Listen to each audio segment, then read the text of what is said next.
Vārds mūsu muzeja direktora vietniekam, galvenam krājuma glabātājam, vēstures doktoram Mārtiņam Kuplajam par 100-gadnieka rūpēm.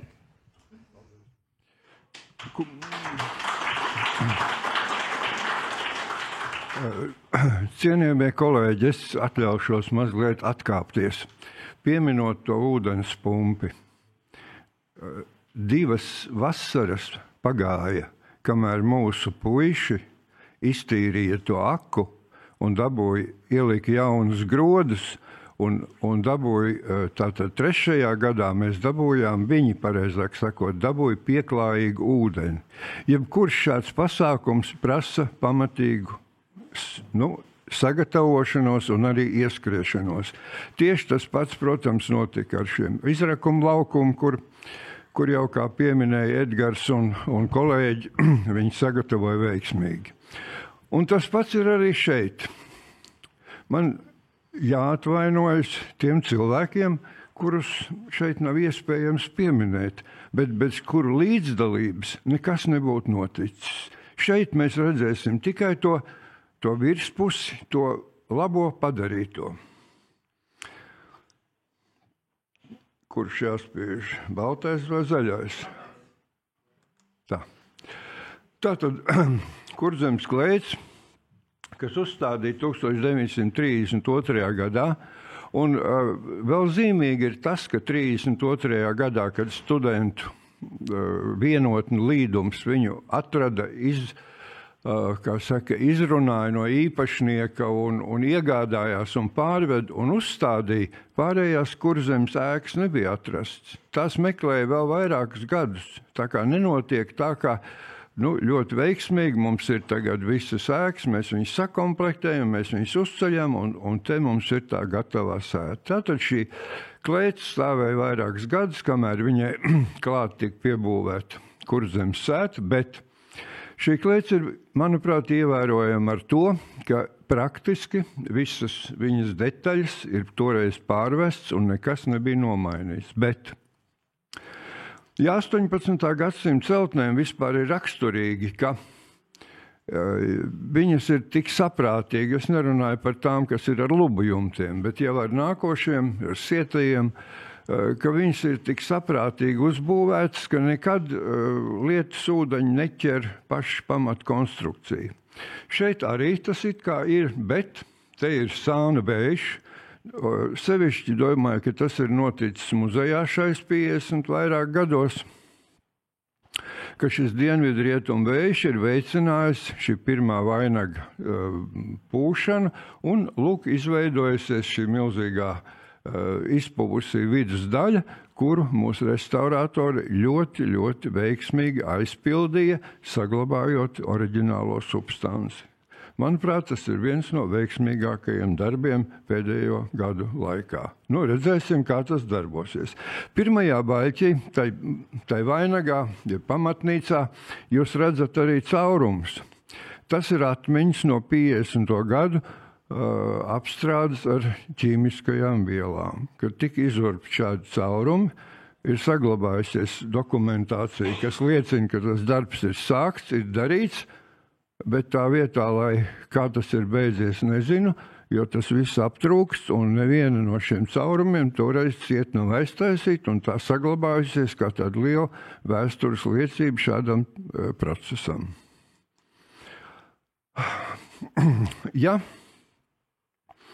klēts bija uzbūvēta, jāsaka, nevainojami, un tā ir tikai tāda domājams apstākļu sakritība, tad lūk šeit mūsu Bornas baznīca, par kuras izveidošanās laiku mēs joprojām varam tikai minēt, un šīs neskaitāmās pārbūves, kas acīm redzot ir beigušās kaut kad 18. gadsimtā, manuprāt, tad kaut kad, diemžēl, nav noskaidrojies, kad ir piebūvēts klāt šis kroplīgais ģērbkambaris, jeb sakristei, ar absolūti nepieņemamo jumta slīpumu, kas pie toreizējiem materiāliem nekādā veidā nevarēja nodrošināt ūdens notes.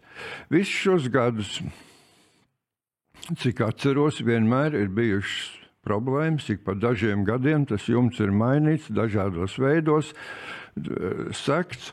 Te jūs redzat iepriekšējo risinājumu, kur veids Andrejs Jakovļevs un kur izskatījās pirmajā brīdī, kad tātad pamatkārta skaidrs, dakstiņi, viss, ja, ka tas nodrošinās ūdens noteicis, bet izrādījās, ka tas arī nekam nav derīgs. Šī ēkas daļa turpināja iet bojā, un bija jāvēršās pie speciālistiem, kas tātad ēkas daļu nojauc, uztaisīja jaunas trūkstošās daļas, sapūšos griestus. Tur varēja daļu atstāt, bet tas to nebija vērts. Un tagad ģērbkambars, jeb sakristē, ir iegūst šo skārdu jumtu, kas principā, manuprāt, nerunā pretim vēsturiskai pārliecībai, jo 19. gadsimtā, baznīcai varēja būt skārdi jumts, vai vismaz tās daļai, un, ja kāds saka, ka varēja būt piemērotāks risinājums, es arī personīgi to ļoti apšaubu. Cerēsim, ka tagad paies pašreiz nekas iekšā netek, ūdens nesūcās, viss ir ļoti labi un cerams uz daudziem gadiem, ja šī, it kā nelielā, bet ļoti, ļoti sāpīgā problēma ir atrisināta. Krogi. Tātad skaidi jumts. Par skaidi jumtu ir tātad interesanta lieta.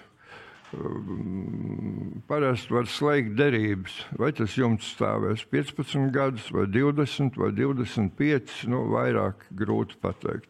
Šajā gadījumā Friedes kroga dienvidu plakne dažādu apstākļu ietekmē bija nonākusi tādā stāvoklī, ka sevišķi tajā vidusdaļā viņa bija absolūti bojāta un visa šī plakne bija jānomaina.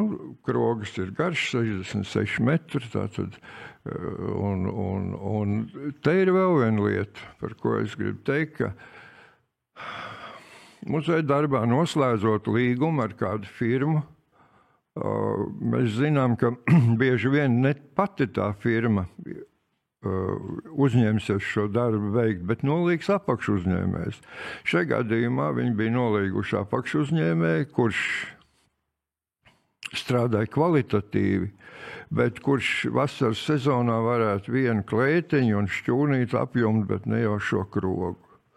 Un tāpēc viss tā lieta ievilkās un līdz pat rudenim krogas jumts, bet tagad cerēsim, ka viņš mums kādu laiku kalpos. Un skursteni, protams. Tie ir lieli darbi, bet iedomājieties, ja pie mūsu mājām nebūtu puķis, nebūtu dārziņi, kaut gan, protams, jūs visi ziniet, ka pie tām ļoti vecajām ēkām varbūt ir mazliet pārspīlējums, bet mūsdienu sabiedrībai tas ir visnotaļ nepieciešams un katru gadu kādā no sētām šie dārziņi ir jāatjauno un pie kam jāatjauno.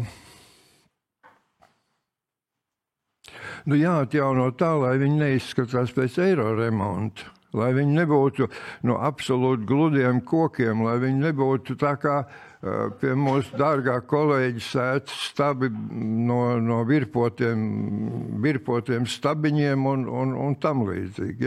Tā mēs vismaz cenšamies, lai nebūtu. Laika pa laikam ir daudz, kas jāatjauno. Šeit ir veiksmīgs risinājums. Vārti ir būtībā pārbūvēti, iztaisīti ar kājnieku ieeju, kas nebija sākotnējā, kaut arī bija projektā paredzēta, bet nebija ierīkot. Un te es vēlreiz gribu atgādināt visiem klātesošiem, ka vārti, tāpat kā jūs redzējāt tiem setukiem, tā setu mājai, ka tas nav latviešu vai igauņu vai latgaliešu vēlēšanās pamatīgi tādus ierīkot. Tas bija noteikts ar likumu, ka starp ēkām ir jābūt žogiem un jābūt vārtiem. Un kādi bija tie risinājumi? Bieži vien vārti izvērtās par to vienīgo tādu sētas rotājumu.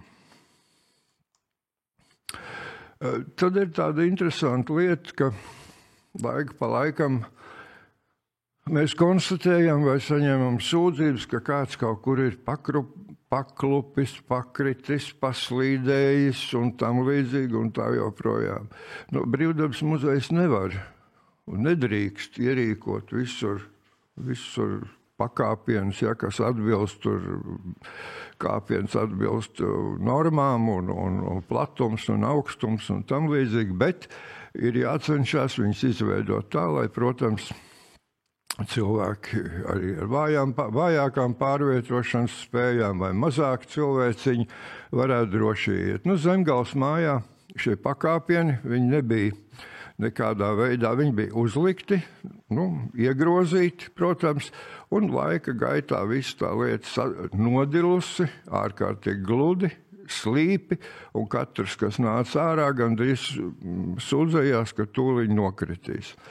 Un izrādās, ka tāda pakāpienu ierīkošana prasa arī zināmas iemaņas, zināmu talantu, un izpratni par ko tādu, kā to veikt. Un mums ir tāds kolēģis Kārlis, kurš ir ļoti veiksmīgi lielāko daļu no tiem pārkārtotajiem pakāpieniem savā laikā veids.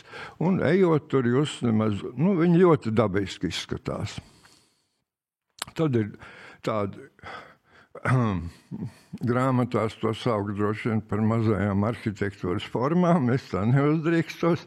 Tātad te ir lapeni, kāda bija izpratne par lapeni pie lejas boļiem, un samērā reta ierīce, jāsaka, unikāla priekš Latvijas muzejiem, tā ir eļas spiežamā ierīce, lineļas spiešanai. Tur apakšā lika maisa ar sagrauzdētu lineļu, un tad visu to lietu izspied. Dienvidu Eiropas muzejos dažādas eļas spiedz, jūs varat redzēt lērumu.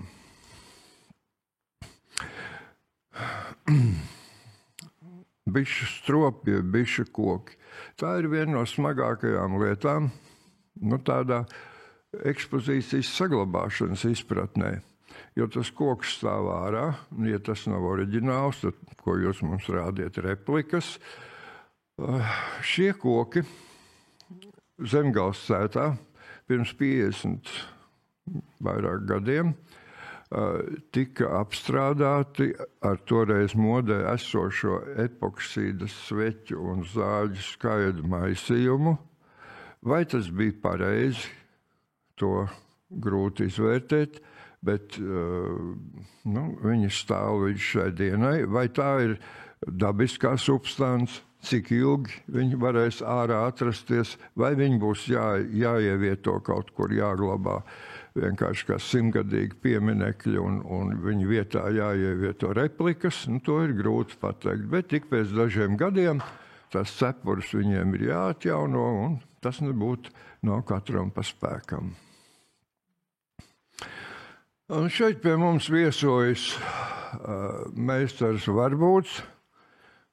Krāsnes nav gan viņa mūrēt, bet tur tas vidējā daļa, tas tukšums, to viņš jau ir izplēsis. Un tagad otrā pusē sācis mūrēt pa jaunam vēl Kurzemes mājai. Laiks ir pagājis. Un krāsnes, kuru samērā regulāri kurina, tātad paiet 10-15 gadi, vēl pārdegu, sāk nevilkt, ieģeļ krīt ārā, un kā redziet, bet šī ārpus nav praktiski, tur kaut kādas spraugas ir aizsmērētas. Bet tas ir darbs, kas ir jādara, ja mēs gribam to demonstrēt, parādīt publikai, kā tā krāsnes kurās. Otrs dzērpkambars, par kuru ir zināms, ka tas ir, ir zināms, pilnīgi droši nevar teikt, bet tā kā pārbūvējot, nojaucot baznīcu starp šī dzērpkambara baļķiem, esot atrastu 1904. gada avīze, tad ir pieņemts, ka šis dzērpkambars Usmas baznīcai, kas ir vismaz no 18. gadsimta sākuma, es gan domāju, ka viņi ir vecāki, ir piebūvēts 904. gadā, piebūvēts veiksmīgāk, bet arī ar viņu bija diezgan ar šo ūdens notec gar skursteni, katrā ziņā bija pienācis laiks atjaunot šo jumtu segumu, un tas ir ļoti veiksmīgi šajā gadā izdarīts. Un tad uznāk tāds joks kā 29. jūlijs, jūs varat redzēt, vēja nedarbs Brīvdabas muzejā, kas nekur nav plānots, nekur nav paredzēts, nevienā tāmē nav ierakstīts, ka vējš nāks, gāzīs, plosīs. Tas ir tikai, lūk, te ir, un uzskatīs kādai mājai uz jumta. Un tas ir lietas, autovadītājiem saka, un situācijas, kuras vajadzēja paredzēt. Paredzēt, tur, piemēram, to priedi, kas ir tiešām maksimālā attālumā no ēkas, ka viņi gāzīsies tieši uz to pusi, to ir ļoti rets gadījums.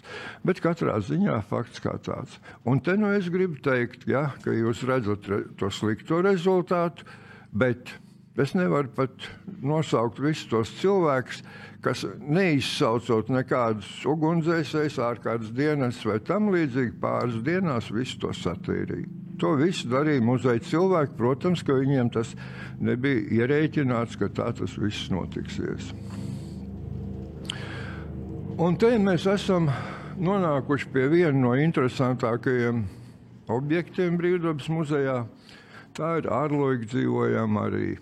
Par dzīvojamo rīju kā tādu mums vēl droši vien būs jārīko kāds seminārs vai debatas, jo mums izrādās ir pilnīgi atšķirīga izpratne, kas ir dzīvojamā rīja. Bet šeit es gribu teikt, ka caur šo objektu puse no 20. gadsimta vēstures ir atstāstām. Pirmais jau ir tas, ka 1943. gadā Vācu okupācijas laikā Jaunzemes Ziemeļvidzemē atrada piemērot muzeja eksponēšanai dzīvojamo riju, nojauca, tātad pieminekļa valsts darbība Vācu okupācijas laikā bija atjaunot, nojauca, sakrāva glīti kaudzē, un viņam neizdevās. Viņam neizdevās līdz 44. gada beigām šo riju atvest, un vēlāk, viņi būtu uzstādīti tāpat kā, piemēram, pirti, ko viņš atved un vēlāk uzstādīja. Un pēc kara, kad tur aizbrauc muzeja darbinieki, tad viņi konstatēja, ka tā rija, kas ir nojaukta, kas ir iegādāta, ka tā ir lielākā daļa ir sadedzināta malkā, armijas karavīri, kas tur apmetušies, ienākuši, un tikai kaut kāda krava, kā materiāla, tika atvest uz Brīvdabas muzeju, un, protams, nebija piemēroti šīs rijas uzstādīšanai. 50. gadu beigās un 60. gadu sākumā muzeja darbiniecis atrada piemērotu riju, lūk, šīs ārloģikas ekspedīciju laikā, un kolhos viņiem atdeva praktiski par velti, jo tie cilvēki, kas bija saimnieki, bija izsūtīti, jo kāds bija ceļam, māja atrodās Rūjienas ceļa lielceļa malā, kāds 49. gadā bija uzvilcis otrā pusē Bērzā Latvijas karoga. Vismaz tāda ir tā leģenda, un viņi momentāli par to šie mājas saimnieki izsūtīti. Tātad riju atved uz Brīvdabas muzeju, uzstāda šeit, un tad, kad atgriežās tie īpašnieki, tad viņi ir spiesti savu klēti pārbūvēt par dzīvojamo māju, un tā dzīvo līdz šai dienai. Vismaz tie, kas bija atbraukuši. Lūk, tāds liktenis dzīvojamai Rijai ārloģikas. Un tad vienā jaukā rudens vakarā direktors Indāns man piezvana un saka, vai tu negribi nākt ārā palīdzēt? Es saku, kas noticis? pie tam tādā lēnā balsī, tā kā es jums saku. Viņš saka, ārloji, kas deg. Un te ir likteņa ironija. Tātad ārloju jumts bija tiešām aizdedzināts no apakšas, no otras puses. Bet bija tieši tāds sniedziņš kā tagad. Un tās uguns liesmas, viņas gāja pa iekšu un viņas neizlauzās cauri. Ja? Un būtībā mums izdevās visi iznest ārā, atbrauc arī ugunsdzēsēji, protams, un nodega tikai tā, man sakot, nodega tā augšējā daļa pārogļojās, ja, viņi visi bija jānojauc un jāliek jaunas spāras, lielākā daļa un latus un tam līdzīgi. Ja, bet būtībā tā ēka ir, kā saka, izglābt no uguns nelaimes. Un pats interesantākais, ka par šo ēku arī mūsu kolēģis Uģis Sniedri ir uzrakstījis veselu monogrāfiju. Nu, tas tā. Lūk, man šis bija pienācis laiks vairāk kā 30 gadi mainīt šo niedru jumtu, tur bija lāpīta kora un tam līdzīgi, bet tas nelīdzēja. Un arī tās salūzošās spāris, kas spārtori, pareizāk sakot, kas acīm redzot, bija arī karsis un pārlūzes tāpēc. Un to izdarīja mūsu muzeja darbinieki, kas jebkuros apstākļos, ja to pasūtīt kādai firmai, ja tas būtu milzīga ceremonija ar projektiem un vispārējo. Lūk, un tā tagad izskatās šī dzīvojamā Rīga, un apkārt viņai arī 200 metri jauns žoks, jo šeit atrodas ābelīte, kuru tā arī neizdevās glābt, kas ir nograusts līdz pašai apakšai, un to ir izdarījušas mazās jaukās stirnas, kas dzīvo mūsu muzejā. Veidzirnavs ir viena interesanta lieta, protams, te mums ir tā saucamā paltraka tipa veidzirnavs, mums ir pārstāvēti visi Latvijā esošie tipi. Tas ir tas hibrīds starp stabu dzirnavām un holandiešu dzirnavām, bet veidzirnavām ir viena nelaime, kā rakstīts vecajos dokumentos, pēc 15 gadiem jāmaina spārni. Mēs gaidām, ka tas spārns nolūst un es negribu teikt, ka mēs gaidām, bet ir lietas vienkārši, kuras mēs pagaidām, kā saka, nevaram paredzēt īsti, bet no otras puses to varētu paredzēt, ja, sagatavoties, ja, tam jābūt finansējumam, pasūtītājiem, izpildītājiem, ja, ka lūk, tas termiņš, tāpat kā, teiksim, auto rezervas daļa ir jāmaina pēc tik un tik ilga laika, tā ir arī šiem dzirnavu spārniem. Ir dažādas sīkākas lietas, kas notiek, kas ir regulāri jādara, koka pakāpieni, kaut kādu skaistu nojumu, kur novietot. Mums ir tāda unikāla mašīna, kā celmraujamā mašīna, kur mēs varēsim tur nolīt, kas, protams, bija darbināma zirga spēka, kas noderēja jaunsaimniekiem un arī jaunsaimniecībā viņi demonstrēt. Lūk, un te ir par to pašu būvniecību.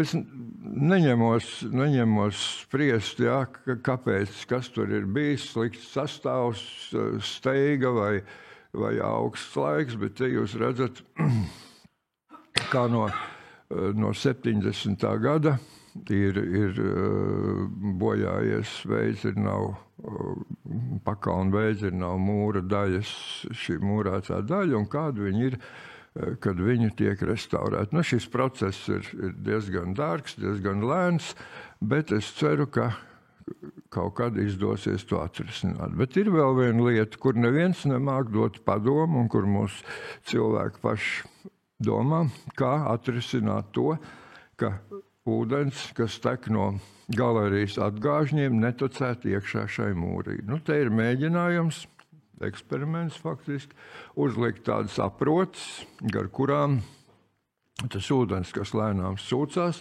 nāk un nopilēt lejā un nevis ietecēt tur tai mūri iekšā. Nu, cerēsim, ka tas darbosies.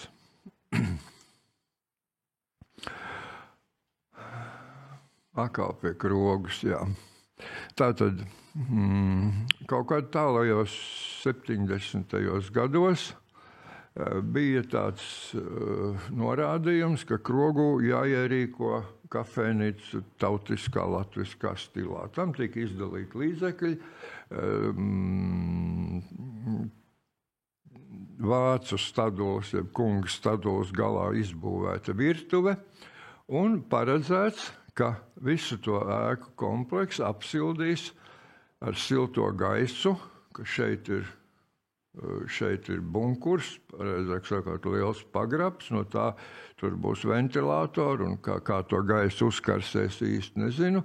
Tātad pūtīs tai krogas telpās, un tā ideja visa palika gaisā karājoties vai tehniska problēma vai naudas trūkuma dēļ, tas viss tika aizmirsts.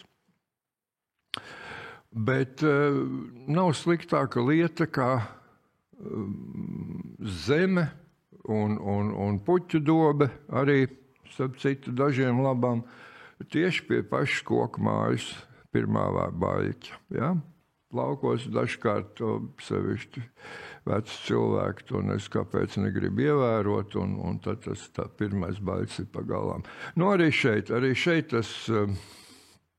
tā siltuma, tā gaisa trasa darbojās ilgus gadus kā pūdētājs, ja tagad viņi ir nojaukti, siena atjaunot arī pusēji krogus, nostiprināt pusēji krogus vispār tā esošie pamati, un tas darbs turpināsies nākamgad 2. krogas daļā. Nu, mēs kaut kā netiekam no tā krogas prom. Redziet, tādi izskatījās. Visi ir bijuši Brīvdabas muzejā, vai ne? Visi pa galvenajiem vārtiem. Galvenie vārti kaut kur tur, kur tas cilvēciņš. Ja? Toreiz ieeja bija tur, kur tagad piemineklis augšā ir. Ja? Un tur šis bija tikai ceļš, pa kuru piebrauca autobuss. Nu, lūk, ļoti skaisti un romantiski, un pa ceļu, kur baltoja bērns šais rudeņu vakaros kvēl. Un, lūk, kas notiek, kad bērniem pienāk beigas. Kad bērni ir izauguši, te ir bērns zālējs pirmais lielais, par laimi, netraģiskais brīdinājums 18. gadā, kad gandrīz pilnīgi bez vēja, dienas vidū puse bērza nolūza un uzgāzās gareniski, tā kā jūs redziet, uz galvenā ceļa. Tas bija ļoti, ļoti, ļoti dīvains gadījums. Ja? Nu, un tad tas viss lēnā garā turpinājās. Lūk, te ir 20. gada kritušie koki, 21. gadā šie bērzālēs kritušie koki. Mēs aicinājām tā saucamos speciālistus, jā, viņi sevišķi no Rīgas pilsētas, viņi teica, jā, šito vienu koku var zāģēt, vispārējie ir labi, jā, bet, protams, tas ir līdz tam brīdim, kamēr viņš tur turās. Nu, un pēdējais bija 24. gada, respektīvi pagājušā gada jūlijā, kur jūs redzējāt arī citas postījums. Nu, šie postījumi bija, jāsaka, mums par laimi tik aptveroši visā sabiedrībā, ne tikai šeit, Brīvdabas muzejā, ja, ka cilvēki varbūt kāds sāk saprast, ja, ka tiem bērziem ir pienācis laiks. Bērziem ir pienācis laiks, un te jūs varat salīdzināt, ja? Tātad, kā izskatījās Priedes krogas vecumnieku pagastā pirms uzstādīšanas.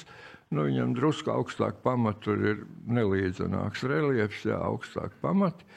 Tātad šeit ir vai 39.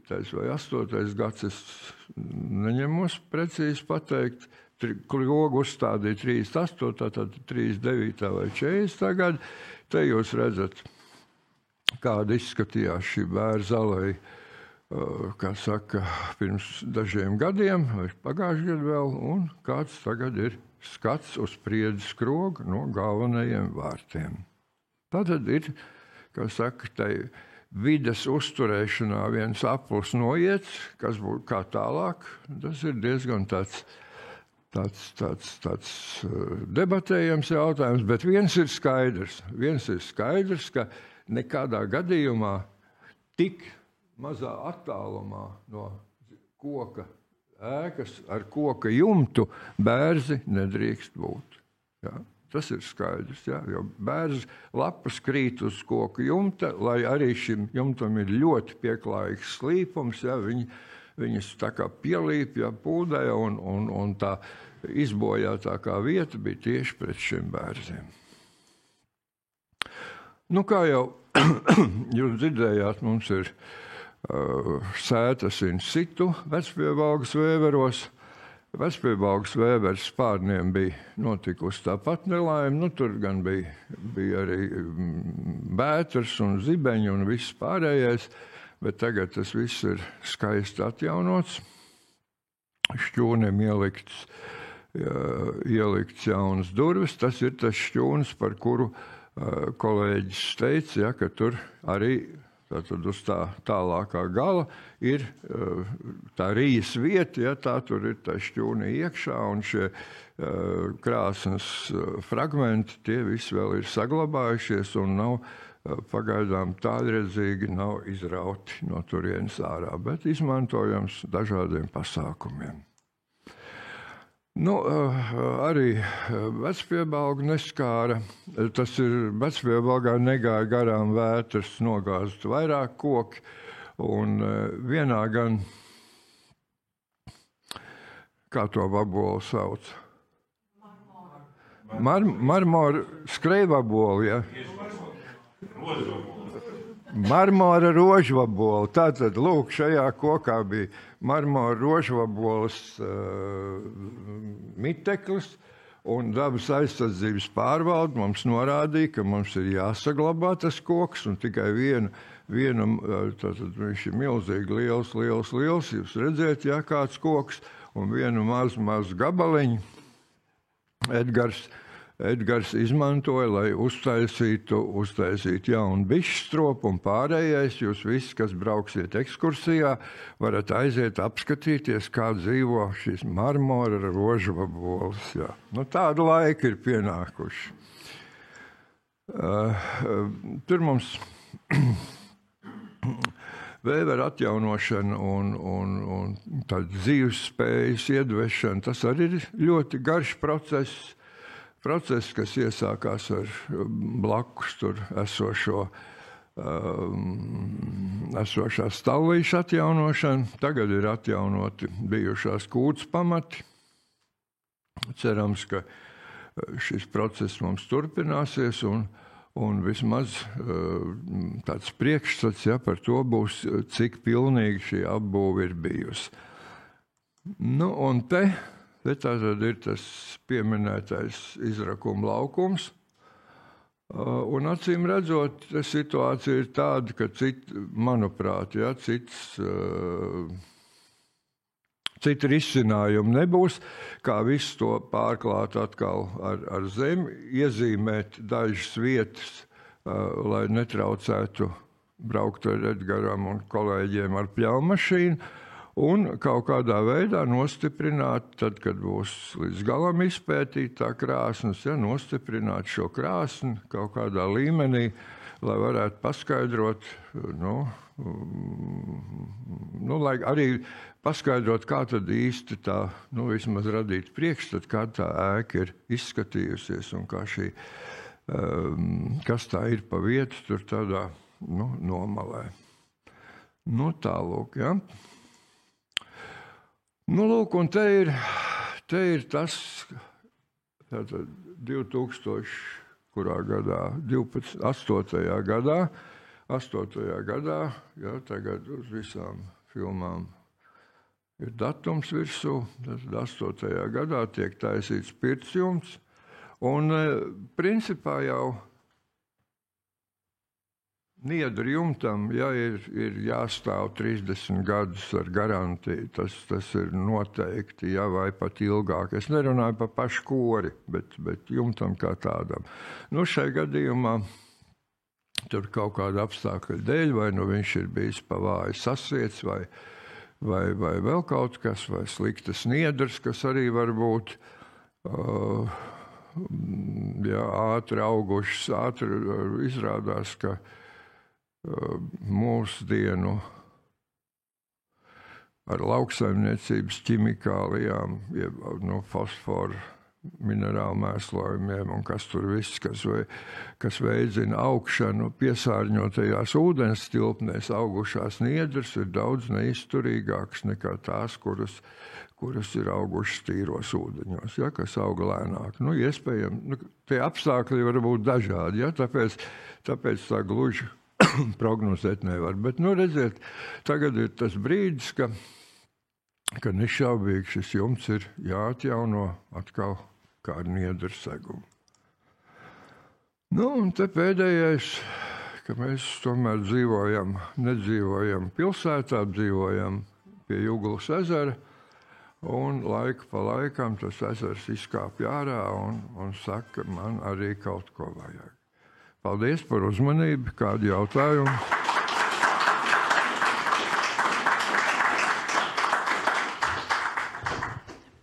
Lūdzu, izmantojiet šo unikālo izdevību pajautāt.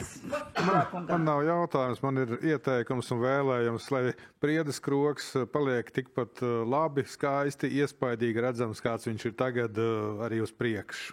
Cerams, nevienam neradīsies ļoti atžgārna doma kaut ko no jauna tur iestādīt. Nē, es jau teicu, ka gar krogas pusi ceļam nekādā gadījumā.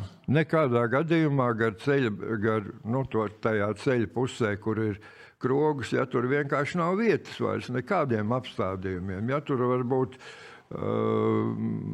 varbūt krūmiņi, ja, lai līdz celim vai kaut kas tam līdzīgs, kas nemēdza būt. Ja, pietiek jau ar to norobežojumu un slitām un vispārējo. Kuplā kungs, sirsnīgs paldies par brīnišķīgu lekciju. Lūdzu, neuzskatiet par nepieklājību. Es tikai gribētu vaicāt, kāpēc mums, zinot, ka mūsu vidū ir brīnišķīgais dendrohronoloģijas speciālists Ansis Zundes kungs, Brīvdabas muzejā joprojām eksistē neskaidrie jautājumi par ēku datējumu. Atbilde ir vienkārši. Viss ir daudz sarežģītāk nekā izskatās. Tie cilvēki, tās ēkas ir pārkrāmējuši neskaitāmas reizes. Un pat tur, kur mums liekas, ka viņi to nav darījuši, viņi izrādās to ir darījuši. Un, lai mēs varētu kaut ko, es domāju par Bornas baznīcu, ja, mēģināt noskaidrot, tad noteikti, manuprāt, būtu jānoplēš tai baznīcai apšuvums. Un vispirms jāmēģina noskaidrot, kurš tad ir visā tīri vizuāli un ar tādām primitīvām metodēm, kurš varētu būt no šī pirmā slāņa. Ja? Jo mēs jau skaidrs redzam, mēs ieejam tornī, mēs redzam, ka tā pirmā sija ir tā, kas ir bijusi baznīcā virs tuvumā pie tās apsīdes daļas, ja, ka tā ir nomainīta. Tātad, ja tās ēku, un tur ir pilnīgi jauna sija pāri, tātad tās ēkas daļas arī savstarpēji. Visvecākā lieta, manuprāt, ir tieši tās stenders, ja, kas ir iegrimuši zemē un kurām durvis apakšdaļa ir nozāģēta, jo pārvedot tie cilvēki nav mācējuši to ēku uzstādīt. Tur traģiski ir. Noskaidrosim. Paldies!